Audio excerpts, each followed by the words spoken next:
आज चर्चा का विषय है संविधान के स्रोत।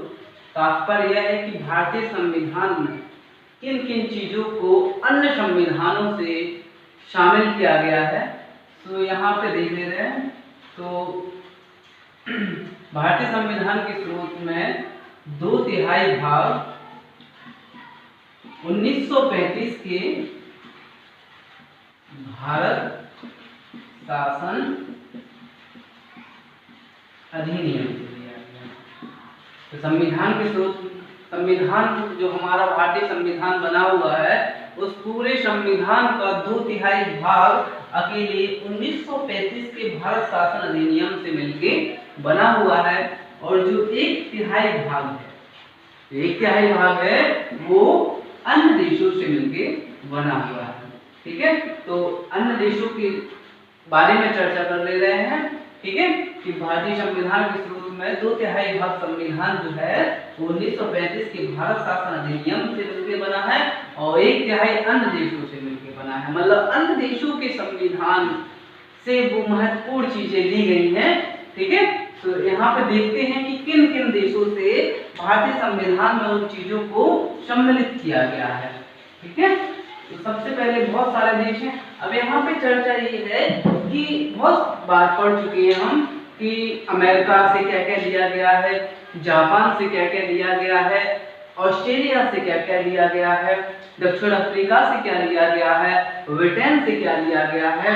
तो ये पढ़ने के बावजूद भी हम आज तक याद नहीं रख पाए कि कौन सी चीज किस चीज से लिए गए हैं। इसलिए हम डिटेल में पढ़ने की कोशिश करेंगे सबको, क्योंकि जब तक हम ये नहीं बता देंगे कि वो चीज होती क्या है। जैसे मान के चलो ये दीवार, अब दीवार के बारे में पता नहीं, दीवार बता नहीं सकते हम। मान के चलो एक छोटा सा टॉपिक ले रहे हैं, महालेखा परीक्षक। अब भारत के महालेखा परीक्षक हैं राजीव ऋषि। आज हम बता दिए, कल आपसे पूछेंगे कल भी बता दोगे आप, परसों पूछेंगे, ऐसे 10 दिन बाद पूछेंगे तो नहीं बता पाएंगे। लेकिन हम अगर पूरा पढ़ेंगे, महालेखा परीक्षक जो भारतीय संविधान के अनुच्छेद 148 में दिया गया है, अगर उसको हम पूरा पढ़ लेंगे, संपूर्ण विषय के बारे में चर्चा कर लेंगे, तो हमसे कभी भी पूछ लो कि महालेखा परीक्षक कौन है, तो हम काफी झट से बता देंगे कि राजीव महर्षि। तो देखते हैं कि यूएसए से क्या क्या लिया गया है।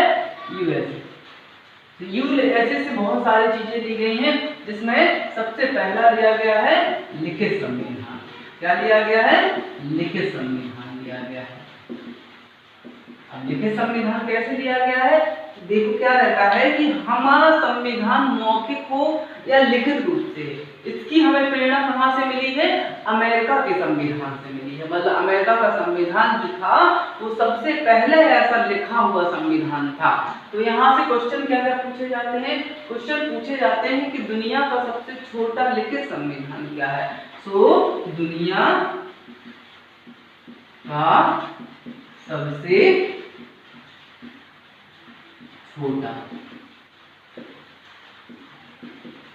कहाँ का है? अमेरिका। ठीक है, अच्छा जब इसको लिखा गया था तब इसमें कितने शब्द थे? जब लिखा गया था तब इसमें शब्द थे कितने? 400 शब्द। ठीक है, और ये कब लिखा गया था? इसको लिखा गया था 1786 में। लेकिन 1786 में लिखा गया था, लेकिन 1786 में लागू नहीं हुआ था। लागू कब हुआ था?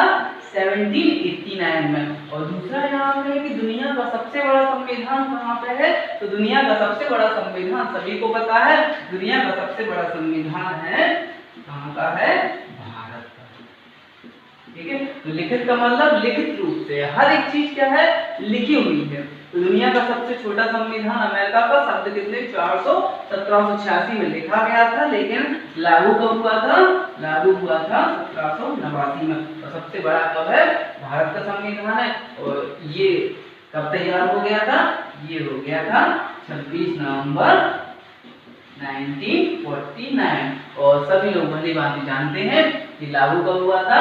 तो लागू हो गया था 26 जनवरी 1950। ठीक है, ये बताने वाली चीज नहीं थी। ठीक है, अब देखते हैं कि एक तो पहला हो गया लिखित संविधान। तो यहाँ पे हम लिख के दे रहे हैं सबसे पहले क्या? लिखित संविधान।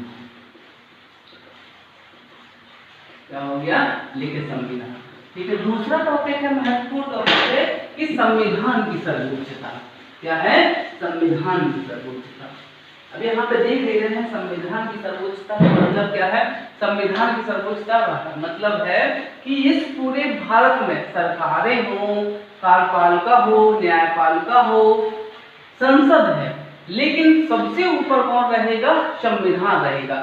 क्योंकि संविधान ही न्यायपालिका, कार्यपालिका, विधायिका सभी को शक्तियां कौन देता है, संविधान देता है। मतलब आप ऐसा कुछ काम नहीं कर सकते जो संविधान के परे हो, मतलब संविधान से ऊपर कुछ नहीं है, संविधान ही सब कुछ है। देखो ये क्या है, ये लिखा है संविधान। अब संविधान 3 चीजों को शक्तियां देती है। एक तो हो गया क्या, कार्यपालिका, एक क्या हो गए, विधायिका, और एक क्या हो गया, न्यायपालिका। ठीक है, अब क्या होता है कि संविधान ने कार्यपालिका को शक्ति दी, विधायिका को शक्ति दी और न्यायपालिका को शक्ति दी। लेकिन शक्तियां ऐसी दी, जैसे कार्यपालिका है तो पूरा शासन कौन चलाएगा, पूरा शासन चलाएगा कार्यपालिका, जो किससे मिलकर बनी होगी, विधायिका से मिलकर बनी होगी। तो शासन कौन चलाएगा, कार्यपालिका चलाएगा। ठीक है, जो भी न्याय करेगा वो क्या करेगी, न्यायपालिका करेगी। और जो भी अधिनियम बनाएगा, अब देखो यहाँ पे क्या है कि सब अधिनियम बनाएगा, कौन बनाएगा, संविधान के अनुसार। मतलब संविधान के अनुसार सिर्फ अधिनियम बनाने की शक्ति किसको है, विधायिका को, विधायिका मतलब संसद को। ठीक है, लेकिन अगर संसद ऐसी कोई शक्तियां नहीं बनाएगी जो संविधान के खिलाफ हो, संविधान का उल्लंघन करती हो, तो सबसे शक्तिशाली कौन है, संविधान। तो संविधान क्या है, सर्वोच्च है। तो यहाँ पे क्या है, संविधान की सर्वोच्चता। संविधान की क्या है, सर्वोच्चता है। ठीक है, देखते हैं अगला क्या है, स्वतंत्र न्यायपालिका या न्यायिक प्रणाली। तो यहाँ पे क्या है, तीसरा क्या है, स्वतंत्र न्यायपालिका या स्वतंत्र न्यायपालिका एवं न्यायिक प्रणाली।